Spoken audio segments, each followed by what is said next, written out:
নমস্কার বন্ধুরা, welcome to মায়ের রান্না। আজ আমি কাতলা মাছের তেলের বড়া করেছিলাম। সেই বড়ার রেসিপিটাই আজ আমি আপনাদের সাথে শেয়ার করব। কাতলা মাছের তেলের বড়া ঘি গরম ভাত অথবা ডাল ভাতের সাথে খেতে খুব ভালো লাগে। এখানে আমি কাতলা মাছের তেল নিয়ে নিয়েছি।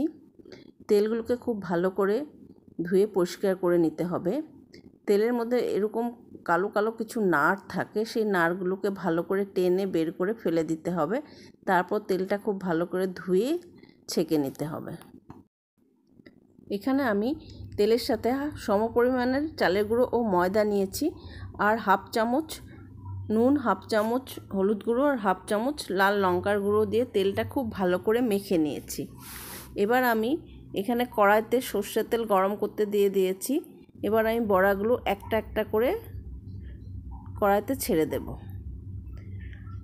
এই বড়াগুলো প্রথম দিকে খুব হাই ফ্লেম রাখতে হবে। যখন বড়াটা মোটামুটি অর্ধেক ভাজা হয়ে যাবে তখন গ্যাসের ফ্লেমটা একদম সিম করে দিতে হবে।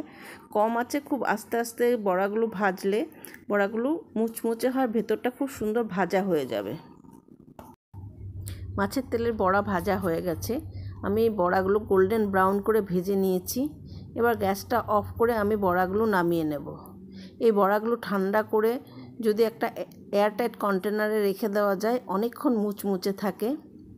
আমার এই রেসিপিটা আপনাদের কেমন লাগলো আমাকে কমেন্ট করে জানাবেন।